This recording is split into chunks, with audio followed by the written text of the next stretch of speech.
would want Americans to have, including paid leave. Thank you, Senator Murkowski. I'll turn next to Senator Murray. Well, Chairman Casey, thank you so much for holding this hearing and really putting a spotlight on how companies are hiding behind inflation as they jack up prices beyond all reason and hide behind junk fees to charge consumers more and hiding behind those smaller sizes so families get less and pay more. That is why I'm a very proud co-sponsor of your bill, Senator Casey, a Shrinkflation Prevention Act. I think that's really important. You know, when I talk to people back in Washington State, the grocery store, we're all seeing the same thing. Companies shrinking sizes, hoping we won't notice, raising prices well beyond inflation, and hoping we just won't ask them why. So we just can't stand for that. So I really appreciate your leadership on this. One of the things, and Senator Murkowski talked about it, I know others have mentioned it, is essential to this, and I'm glad we're having this conversation about it, is childcare. It is a full-fledged crisis. Providers are really struggling to keep their doors open. Workers are struggling to make ends meet on poverty wages, and parents are struggling everywhere to find any quality, affordable options that work for their families. Certainly, as Senator Murkowski talked about, having providers is absolutely essential. But I think one of the things we have to recognize is that corporate greed is actually adding fuel to this fire, making it harder for child care providers to stay in business and harder for families to fit child care in their budget. When you can't get affordable child care, you can't work. It's that simple, and we can't work. That makes your family budget even tighter, and it hurts our whole entire economy. So I really believe we have to take very bold action to save our nation's child care system and all the families who really depend on it. That's actually why I wrote the Childcare for Working Families Act, and I'm going to keep pressing on it, because what my bill does for working parents is that the typical family in America would pay about $10 per day for child care. No working family would pay more than 7% of their income on child care. That would make a huge change for parents across the country.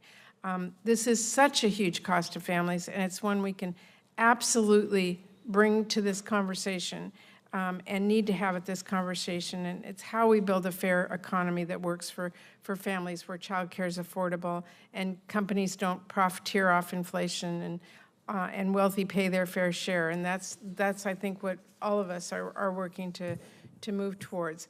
Let me go right to child care. In my home state of Washington, couples pay, on average, 15% of their income on child care. Single parents pay almost 30%. Programs like Child Care and Development Block Grant and Head Start are really a lifeline for working parents. And it's why I was very proud in the last appropriations bill to secure $1 billion increase for child care initiatives. But as I said, the Child Care for Working Families focuses on all of it, and one of the things we do is a 7% cap on the cost of child care. Dr. Gee, can you comment on what that would mean for families? A cap on the cost of child care is crucial to making it affordable for families. To expand on what I said earlier, I think one of the problems with the cost of child care is that, unlike other major purchases in life, higher ed tuition, home mortgages, car payments, there's no good option for financing that upfront cost of childcare. Just to underscore how childcare costs relative to other things folks might encounter in life, in 32 states and here in Washington, D.C., the cost of childcare exceeds in-state college tuition.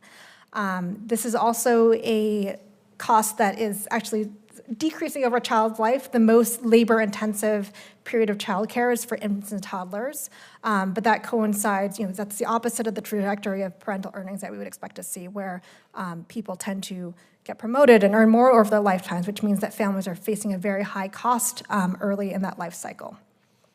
So I think that this is a classic example of where markets are going to fail us, because we can't expect families to invest in their children and in the economy without some support and some ability to smooth those costs over the life cycle.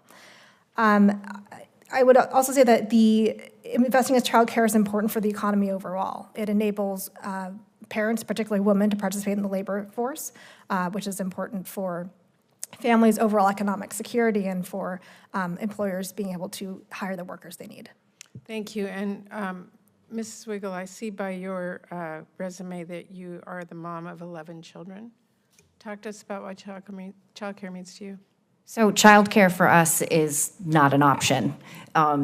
I have to stay home with the children while my husband goes out and work. And on the flip side of things, being a foster parent, you can see the divide of parents that are able to work. You either qualify for benefits for childcare or you don't. And if you don't, you struggle for the rest of that child's life until they get to school.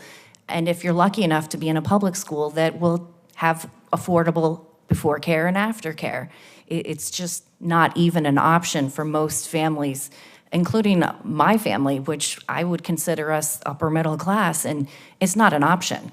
It's just not even obtainable. Well, Mr. Chairman, I know you feel strongly about this as too. We have to deal with this issue, so I appreciate it. Thank you. Thank you, Senator Murray. Well, we'll do a second round of questions starting now. We may have other members that come in for their first round, but I wanted to start with Dr. Gee. As you know,